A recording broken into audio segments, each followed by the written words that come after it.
بیٹا یہودی اور انگریز کیسے بن گیا ہے، نصارہ کیسے بن گیا ہے، نافرمان کیسے بن گیا ہے، باپ کو گالی دینے والا کیسے بن گیا ہے، ماں کو ساتھ ظلم و زیادتی کرنے والا کیسے بن گیا ہے، کیونکہ تم نے اپنے بچوں کو قرآن کی تعلیم نہیں دیا ہے، اس لیے تمہارے بچے تمہارے مخالف، تمہارے خلاف چلنے لگا ہے۔ اعوذ باللہ من الشیطان الرجیم، بسم اللہ الرحمن الرحیم۔ قل هل يستوي الذين يعلمون والذين لا يعلمون انما يتذكر اولو الالباب وقال تبارك وتعالى انا نحن نزلنا الذكر وانا له لحافظون وقال النبي صلى الله تبارك عليه وسلم طلب العلم فريضة على كل مسلم ومسلمة او قال النبي صلى الله تبارك عليه وسلم صدق الله العظيم۔ محترم دوستو اور بزرگوں،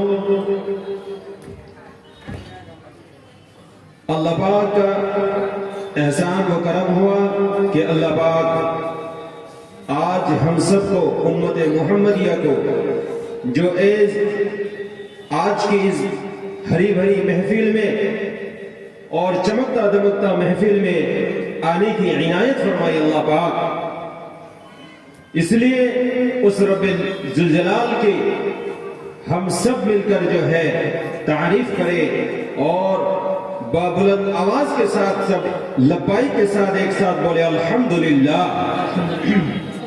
اور اسی کے ساتھ آج اللہ پاک جیسے ہم سب کو یہاں آنے کی توفیق عطا فرمائی ہے، اس کی توفیل اور اس کی محنت کس کی ہے؟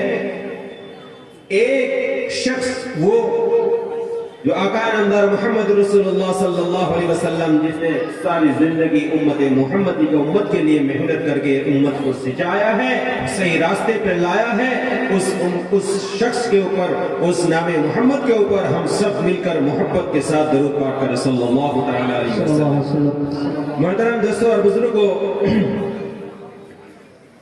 سب آدمی جو ہے جتنے بھی وقت آئے ہیں، مبلغین آئے ہیں، سب جو ہے بنگلہ میں بیان کیا ہے۔ میں چاہتا ہوں کہ تھوڑا سا میں بھی اردو میں بیان کروں کیونکہ وقت تھوڑا ہے، اس لیے میں زیادہ بات کو لمبی نہیں کروں گا، عرض کروں گا صرف قرآن و حدیث کے لیے قرآن پڑھ کر آدمی کو کیا فائدہ ہوتا ہے، ماں باپ کو کیا ملتا ہے، ماں بہنوں کو کیا ملتا ہے، اس سے ہمیں کیا ملا ہے، اور اس قرآن کے پیچھے اللہ کے نبی صلی اللہ علیہ وسلم نے کتنی محنتیں کی ہیں۔ محترم دوستوں اور بزرگوں، میں نے ابھی قرآن کریم کی ایک آیت تلاوت کی جس سے میں نے اسٹارٹنگ کی، اپنی شروعات کی ہے۔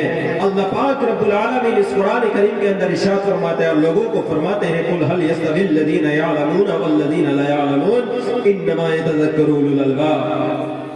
اس قرآن کے اندر اللہ نے فرمایا اے دنیا والو تم جان لو کہ وہ شخص جو مجھے جانتا ہے، علم جانتا ہے، اچھی بری کی چیز کی تمیز رکھتے ہیں، مسئلہ مسائل جانتے ہیں، جنہوں نے اللہ پاک کے قرآن کو پڑھا ہے، حدیث نبی بھی کو پڑھا ہے، وہ اور ایک عام آدمی برابر کبھی نہیں ہو سکتا ہے۔ ہو سکتا ہے بھائی؟ کبھی نہیں ہو سکتا ہے۔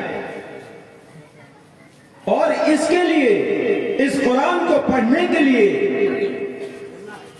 محنت ہے، ہمیں اپنے محنت کو جو ہے راستے میں نہیں ملتے، ہمیں محنت کرنے کو ٹائم نہیں ملتا، لیکن ہمیں آنا چاہیے، مدرسے میں پڑھنا چاہیے۔ جب ہم قرآن کو پڑھ سکیں گے، علم نبی کو پڑھ سکیں گے، اس میں کیا ہے، قرآن ہمارے لیے کیوں اتارا ہے اور قرآن ہم سے کیا چاہتا ہے، ہم قرآن سے کیا فائدہ اٹھا سکتے ہیں۔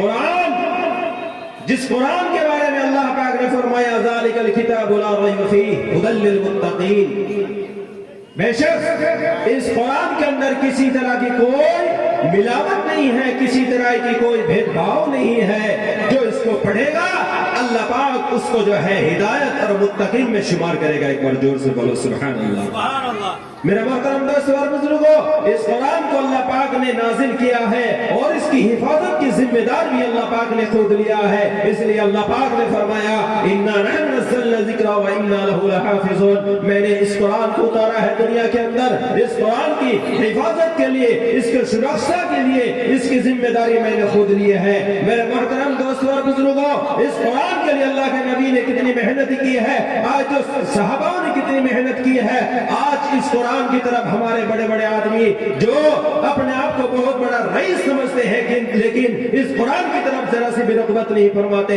اس قرآن کی طرف ذرا سی بھی توجہ نہیں فرماتے ہیں. کیوں کہ اس قرآن کو دنیا کے اندر اس کی جو ہے ہمیں سچائی نہیں دکھائی دیتے ہیں. اس قرآن سے امریکہ اور جاپان اور بڑے بڑے یہودی و نصارہ اس قرآن سے فائدہ اٹھا رہے ہیں. اے میرے ہندوستان کے مسلمانوں, اے سارے دنیا کے مسلمانوں, میں کہنا چاہتا ہوں کیا اس قرآن کو تم نے سنا نہیں؟ وَلَقَدْ يَسَّرْنَا الْقُرْآنَ لِلذِّكْرِ فَهَلْ مِن مُدَّكِرٍ. جس نے قرآن کو چاہا پڑھنے چاہا, اللہ پاک نے اس کے لیے اس قرآن کو آسان کر دیا ہے, اور جس نے اس قرآن کو جو ہے نہیں پڑھا نہیں چاہا, اللہ نے اس کے قرآن کو جو ہے اس سے الگ کر دیا. اس قرآن کو جو ہے میں کہتا ہوں یہ اس کو رد و بدل کرنے کے لیے, اس کو بدلنے کے لیے, تبدیل کرنے کے لیے بہت سارے یہودی نصارہ اور مشرکین کفار نے بہت کوشش کی, لیکن اللہ پاک نے اس قرآن کو اسی طریقے سے محفوظ رکھا ہے جیسے اللہ پاک نے خود اس قرآن کو جو ہے نازل کیا تھا. سبحان اللہ سبحان اللہ.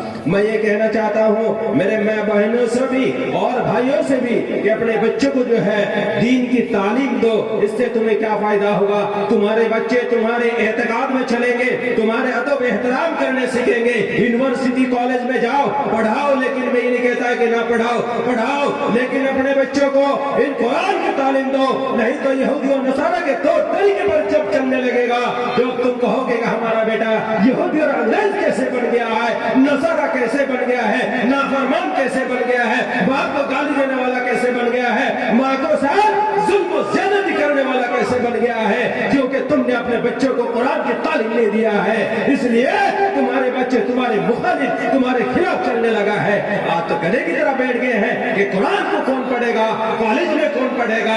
ہم پڑھائیں گے اپنے بچوں کو کالج میں, یونیورسٹی میں پڑھائیں گے کیونکہ ہمیں نوکری ملے گی, ہمیں پیسے ملے گی, لیکن اس قرآن کو پڑھنے سے اللہ نے کیا فائدہ ہے کہ 1 حرف پڑھو گے تمہیں 10 نیکیاں ملیں گی انشاءاللہ العزیز. سبحان اللہ. بلو دنیا کی پڑھائی پڑھنے سے کچھ نیکیاں ملیں گی, تمہیں لاکھ ملیں گے, لیکن قرآن پڑھنے سے تمہیں جو ہے ثواب ملے گا. تم مر جاؤ گے, کسی بچے کا ماں باپ مر جائے گا, اس کے لیے اس کا بچہ جو ہے قرآن پڑھ کر کے اس کو دعا کریں گے, اس کو بخشے گا.